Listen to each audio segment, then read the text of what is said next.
आग की बारिश। हेलो दोस्तों, आपका हमारे इस चैनल पर स्वागत है। कहानी को शुरू करने से पहले हमारे चैनल को सब्सक्राइब कर लें और हाँ, बेल आइकन दबाना ना भूलें। चलिए कहानी को शुरू करते हैं। वर्षों पहले की बात है। एक हिमगिरी नाम का गांव था। उस गांव में राखी नाम की लड़की रहती थी। राखी एक बहुत गरीब परिवार से थी। उसकी माँ सुमन और पिता सूरज उसके साथ एक छोटे से घर में रहते थे। राखी गांव के स्कूल में 5वीं कक्षा में पढ़ती थी। उसके पिता एक कार ड्राइवर थे।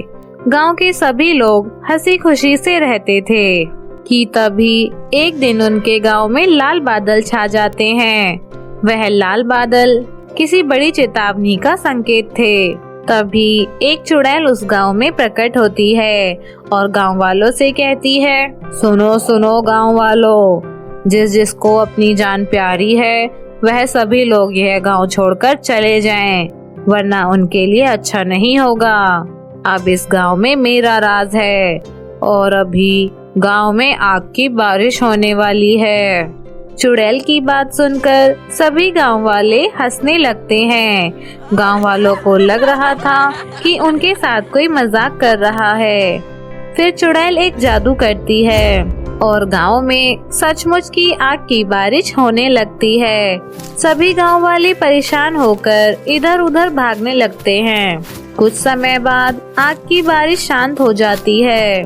फिर चुड़ैल गांव वालों से कहती है, सुनो गांव वालों, अगर तुम्हें जिंदा रहना है तो मेरा गुलाम बनकर रहना होगा, वरना मैं जब चाहूँ तब यहाँ आग की बारिश कर सकती हूँ और तुम सबको बेघर कर सकती हूँ, समझ गए। तभी से गांव वाले उस चुड़ैल की गुलामी की जिंदगी जी रहे थे। एक दिन राखी के पिता सूरज गाड़ी चला रहे थे। सूरज की कार की टक्कर एक बड़े से ट्रक से हो जाती है। इस दुर्घटना में ट्रक ड्राइवर और सूरज दोनों की मृत्यु हो जाती है। फिर राखी और सुमन मिलकर सूरज का अंतिम संस्कार कर देते हैं। कुछ समय बाद एक दिन राखी और सुमन बाजार से सब्जी लेकर अपने गांव की ओर आ रही थीं। तभी अचानक से आग की बारिश शुरू हो जाती है। उस आग की बारिश में एक बड़े से आग का गोला सुमन के ऊपर गिर जाता है। सुमन भी जल जाती है। आग लगने के कारण सुमन की मृत्यु हो जाती है। अब राखी अकेली हो गई थी। इस कारण से गांव का मुखिया उसके घर पर कब्जा कर लेता है। फिर एक दिन चुड़ैल गांव में आती है और गांव में अपने जादू से आग की बारिश कर देती है। सभी गांव वाले इधर उधर भागने लगते हैं। राखी के पास अब उसका घर भी नहीं था। फिर वह भागकर आग से बचने के लिए एक गुफा में चली जाती है। फिर वह गुफा में बैठकर रोने लगती है। गुफा से एक आवाज आती है, क्या हुआ बच्ची, तुम क्यों रो रही हो? तुम कहाँ रहती हो और तुम्हारा घर कहाँ है? तुम कौन हो? मेरे सामने आओ। मैं एक जादुई गुफा हूँ। मैं सभी बेसहारा लोगों की मदद करता हूँ। तुम मुझे बताओ कि तुम क्यों रो रही हो? राखी गुफा को सभी बात बता देती है कि किस तरह उसके गांव में एक चुड़ैल ने कब्जा कर लिया और सभी गांव वालों को परेशान कर रही है। तभी गुफा राखी से कहता है, अब तुम्हें उस चुड़ैल से डरने की जरूरत नहीं है। यह लो, यह जादुई छतरी और तलवार है। तुम इस छतरी की मदद से आग की बारिश से बच सकती हो और उस चुड़ैल को इस जादुई तलवार की मदद से हरा सकती हो। धन्यवाद गुफा जी, यह जादुई तलवार देने के लिए। अब मैं उस चुड़ैल को मारकर अपने गांव को उस चुड़ैल के चुंगल से आजाद कर दूंगी।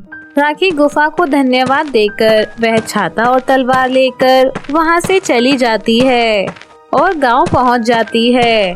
फिर उस चुड़ैल को बुलाती है। चुड़ैल राखी के सामने प्रकट हो जाती है और फिर गांव में आग की बारिश करना शुरू कर देती है। राखी छाता खोलकर उस आग की बारिश से बचने लगती है। फिर राखी उस गुफा की दी हुई जादुई तलवार निकालती है और चुड़ैल का डट कर सामना करती है। चुड़ैल और राखी में घमासान युद्ध होता है। उस युद्ध में चुड़ैल मर जाती है और राखी उस चुड़ैल से पूरे गांव को आजाद करा लेती है। तो मेरे प्यारे दोस्तों, कैसी लगी आपको हमारी यह कहानी? हमें कमेंट करके जरूर बताएं। ऐसी नई कहानियां देखने के लिए हमारे चैनल को सब्सक्राइब कर लें। मिलती हूँ ऐसी ही किसी नई मजेदार कहानी के साथ। तब तक के लिए बाय बाय दोस्तों।